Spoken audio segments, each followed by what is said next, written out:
পশ্চিমবঙ্গ রাজ্য সরকারের যে যুগান্তরকারী সর্বস্পর্শী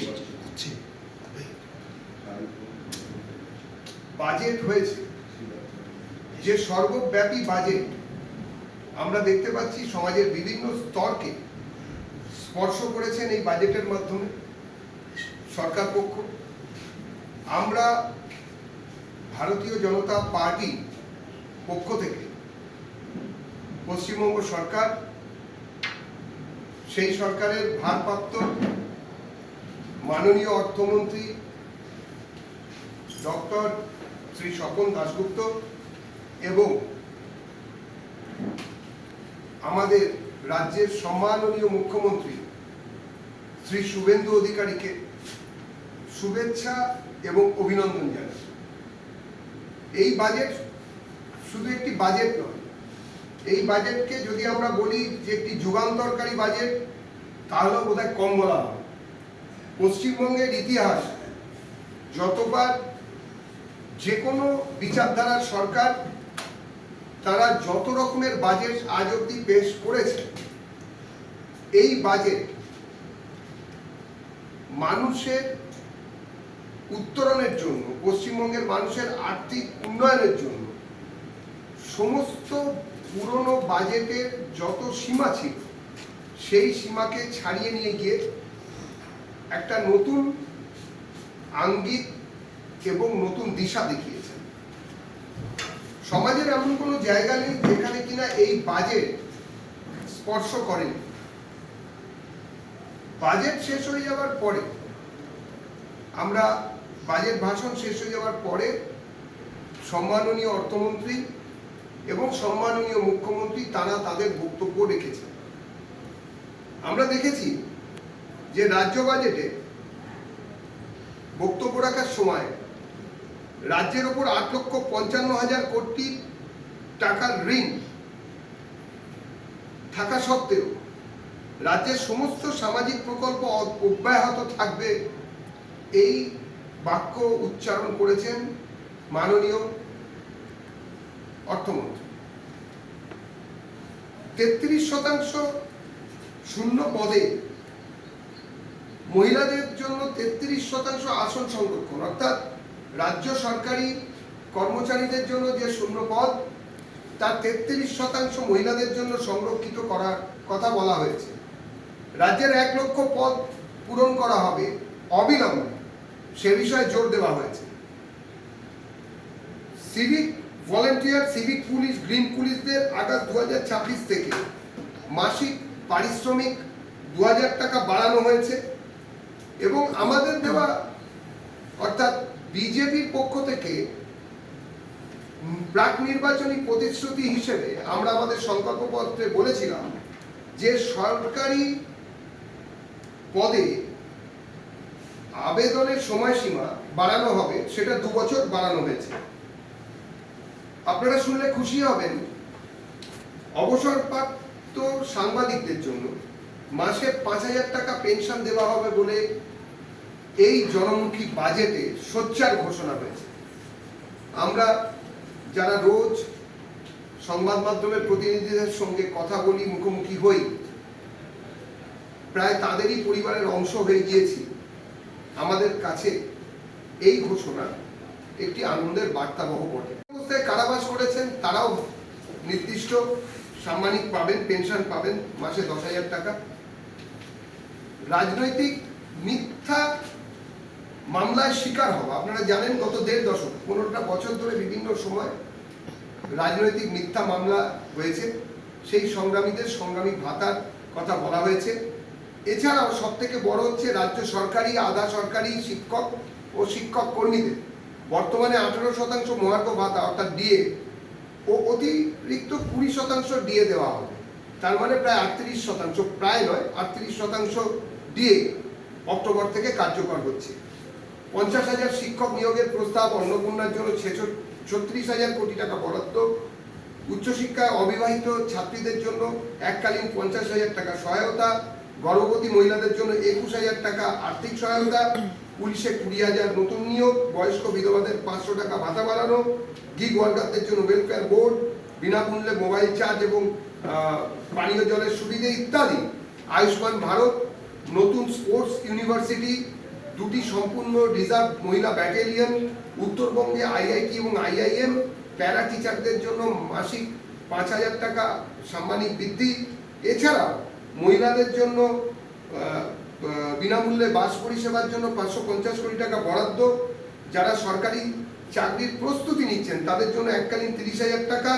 উত্তরবঙ্গে বিশিষ্ট ক্যান্সার হাসপাতাল, পূর্ব মেদিনীপুরের দাদন পাত্র বাড়িতে পিপিপি মডেলের গভীর সমুদ্র বন্দর, অর্থাৎ সমুদ্র হিমাচল পশ্চিমবঙ্গ, দার্জিলিং থেকে ডায়মন্ড হারবার, পুরুলিয়া থেকে নদিয়া, সর্বত্র এই বাজেট নতুন দিশা দেখাবে। ভারতীয় জনতা পার্টির পশ্চিমবঙ্গের প্রথম সরকার আজকে আমাদের অর্থমন্ত্রী বিধানসভায় যে বাজেট পেশ করেছে, সেই বাজেট ভারতীয় জনতা পার্টির যে আদর্শ, সেই আদর্শ আর আমাদের প্রধানমন্ত্রীর যে একটা স্বপ্ন, সেই স্বপ্নকে সামনে রেখে বিকশিত ভারত, সবকা সাথ সবকা বিকাশ, এই কথাটা সামনে রেখে বাজেটের মধ্যে উনি অনেকগুলো কথা সর্বোন্নয়ন এবং সর্বাঙ্গীন উন্নয়নের জন্য বলেছে। তার মধ্যে 5টা পিলার, স্তম্ভ, 5 পাওয়ার্স, পঞ্চশক্তি উনি মাথায় রেখেছেন। এই পঞ্চশক্তির মধ্যে প্রথমই হচ্ছে সেবা, দ্বিতীয় হচ্ছে নির্মাণ, তারপরে কৃষি, শিল্প, তারপরে জীবনী শক্তি অর্থাৎ হেলথ। শিল্প, সেবা, কৃষি, ইনফ্রাস্ট্রাকচার আর হেলথ, এই 5টা শক্তিকে উনি সামনে রেখে এই পুরো বাজেটটাকে প্লেস করেছে। এই বাজেটে যেমন আমার নেতা পশ্চিমবঙ্গ বিজেপি শ্রী দেবজিৎ, উনি খুব ডিটেইলি আপনাকে বিভিন্ন ব্যাপারটা বুঝেন, কিন্তু সবথেকে বড় কথা যে ভারতীয় জনতা পার্টি যে ঋণের একটা বোঝা মাথা রেখে আজকে এই বাজেটটা প্লেস করেছে, সেখানে কিন্তু এত ব্যালেন্সড সমস্ত জিনিসকে রেখে আর্থিক উন্নয়নের কথা ভাবা হয়েছে। তার মধ্যে কিন্তু বিগত সরকার, টিএমসি সরকার যেভাবে বাজেট পেশ করত, কোনো রকম তাদের উন্নয়নের ভিশন থাকতো না, অথচ এত ঋণ তারা প্রত্যেক বছর নিত। সেই হিসাবে এইবার বাজেটে অর্থমন্ত্রী কি সুন্দরভাবে বলেছেন যে রেভিনিউ ডেফিসিট, যেটা গত বছর 2.07% ছিল, সেটা এখন এই বাজেটে মাত্র 1.02%। তার সাথে সাথে ফিসক্যাল ডেফিসিট, অর্থাৎ ফিসক্যাল ডেফিসিট মানে ঋণ, সে ফিসক্যাল ডেফিসিট গতবার ছিল 3.4%, তার জায়গায় এবারে মাত্র 2.91%। তারপরে আরেকটা জিনিস, যেটা আমাদের ভারত সরকারের একটা নিয়ম আছে, ফিসক্যাল রেসপন্সিবিলিটি ম্যানেজমেন্ট অ্যাক্ট, তার মধ্যে ঋণ নেওয়ার একটা সীমা আছে। আমাদের পশ্চিমবঙ্গে সেই সীমাটা সব রকমভাবে পার করে আমাদের যে ডেট আছে আর আমাদের যে পশ্চিমবঙ্গের যে ইনকাম আছে, এটাকে বলা হয় GSDP, gross small state domestic product, তার তুলনায় ডেটের যে আমাদের পার্সেন্টেজ ছিল, সেটা 38.29% হয়ে গেছিল। সেটাকে সমস্ত রকম উন্নয়নের প্রস্তাব রেখে দেওয়ার পরেও ডেটের স্টকটা এবারে কমে গিয়ে দাঁড়াবে 37.98%। অর্থাৎ ডেট, টোটাল ডেট সেটাও কমে যাচ্ছে, আবার রেভিনিউ ডেফিসিট, ফিসক্যাল ডেফিসিট সবই কমে যাচ্ছে। অর্থাৎ বাজেটের মধ্যে যে ফাইন্যান্সিয়াল ম্যানেজমেন্টের যে একটা প্রস্তাব উনি রেখেছেন, সেটা কিন্তু খুব সুন্দরভাবে উনি সমস্ত অর্থ ব্যবস্থাকে এর মধ্যে রাখছেন।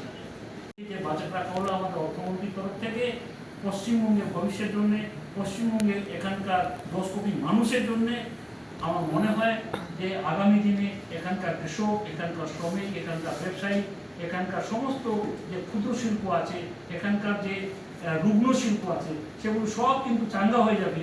আর চাঙ্গা হয়ে যাওয়ার পর এখান থেকে যে ইন্ডাস্ট্রি বাইরে যাচ্ছিল, এবার বাইরে থেকে ইন্ডাস্ট্রি এখানে আসবে, আর সব রকম ধরনের উন্নয়ন হবে, এটা আমি মনে করি। আর পশ্চিমবঙ্গের জন্য যে আশা প্রত্যাশা নিয়ে মানুষ যে ভোট দিয়েছে, তাদের আশা প্রত্যাশাটা ঠিক ফুলফিল হবে।